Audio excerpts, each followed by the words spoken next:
Thomas the Tank Engine and Friends, Wooden Railway Adventures, Episode 86, Diesel Knows It All.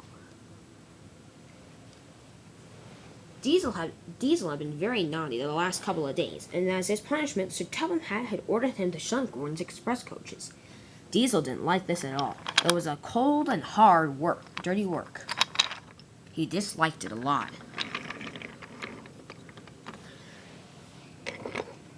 One day, Diesel had shunted the coaches, and he had come to sit in a siding. Gordon had just puffed up.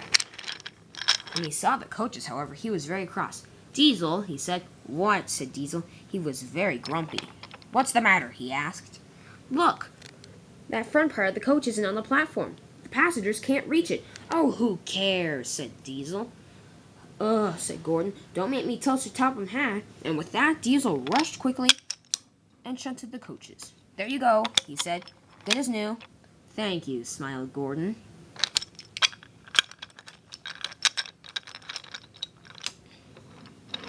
"Best be on my way," said Gordon. "Good luck to you, Diesel." Diesel didn't reply. And soon Gordon puffed away with the express. Diesel was very furious. "Urgh," he said. "Steam engines always get the most important jobs on the railway. Sir Topham Hatt never lets us Diesels prove it. It's just not fair. Hey, I know what I'm going to do. I'll prove to Sir Topham Hatt that I can do an important job." He said. "What jobs do I have today?" Oh yes, I remember. I had to take some cargo cars to the docks. That's my perfect opportunity." And with that, Diesel rushed away. Diesel came into the yard right on time. However, straight in front of him was a new engine. Yet Diesel hadn't seen this engine before. "Who are you?" asked Diesel. "You're not a new engine, are you? 'Cause I hate new engines." "Oh, well, I'm a new engine," said Hank. "My name is Hank." "Oh," said Diesel. "I can see you're a new engine." "How do you know that?" "Because you're standing right in my way. Now go, shoo, move on." Hank backed off, but he was still carrying a smile. Diesel could tell that he was rough and tough, and he wouldn't be discouraged.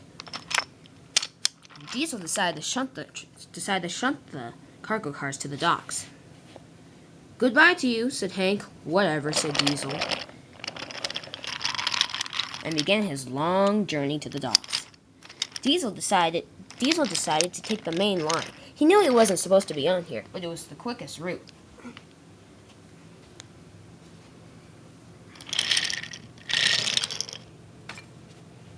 He was on his way to the docks. Just before he arrived, however, a storm was coming in, and the wind was getting very fierce. "Uh-oh," said Diesel. "This could mean trouble." And Diesel was right. When Diesel pulled into the docks, there was trouble all around.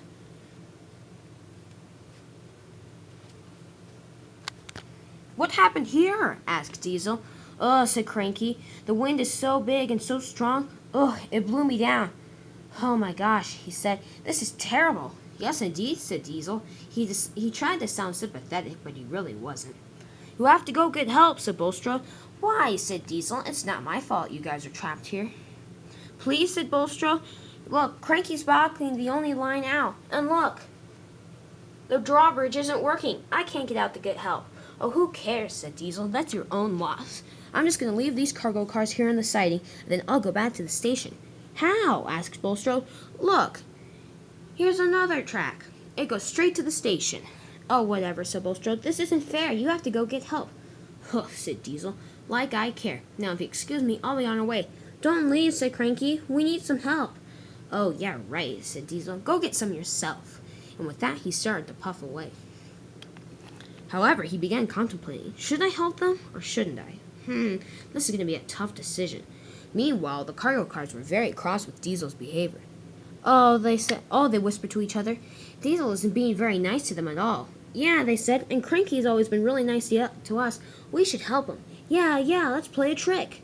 Diesel, meanwhile, was still contemplating. He was thinking very hardly. Well, I'm trying to prove myself to Sir Topham Hatt. Well, I'm not sure if I should do that. Or should I help them? Maybe I should prove myself to that." But slowly but surely, the cargo cars began moving Diesel backwards. "I'm not sure," said Diesel. I'm not sure if I should do that. Hey, what's happening? He said. Why am I moving backwards? Now, cried the freight cars, and Diesel went backwards right onto the turntable.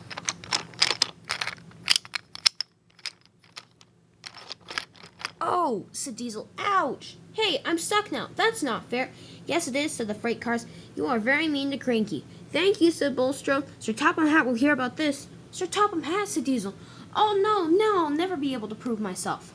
And soon Sir Topham Hatt did arrive. I'm very disappointed in you, Diesel, he said. I knew you were trying to prove yourself to me, but I didn't realize that you would have to go to such extreme lengths to do it.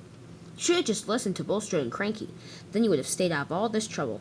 Yes, sir, said Diesel. I'm sorry, sir. However, said Sir Topham Hatt, you have proved to me something. Diesel was very happy. He had done his job. He had proved something to Sir Topham Hatt. You have proved to me that you are the most ridiculous engine on the railway. Diesel was very cross. Huh? He said. What? Oh, no, this isn't fair. Yes, it is, said Sir Topham Hatt. I'm very disappointed in you, Diesel. From now on, you should get used to shunting Gordon's express coaches. Why? Asked Diesel. Because we'll be doing that for a very long time now. Diesel was furious. Ugh, he said. Sir Topham Hatt, why won't you let any Diesels take important trains, though? Diesels do have important trains. Daisy has her own branch line, and Salty works at the docks. You guys both like your jobs, don't you? Yes, we do, they both said. We do. See, the only reason you don't have a good job is because you put yourself in an awkward predicament. What? Said Diesel. You put yourself in a problem, he said, and it always turns out bad. Huh, he said. Daisy and Salty are very nice engines, and that's why they get good jobs. Behavior is very important when it comes to getting your own job on the island of Sodor. I hope you have learned something from this, Diesel. And with that, Sir Topham Hatt had walked away. Diesel had learned something very important.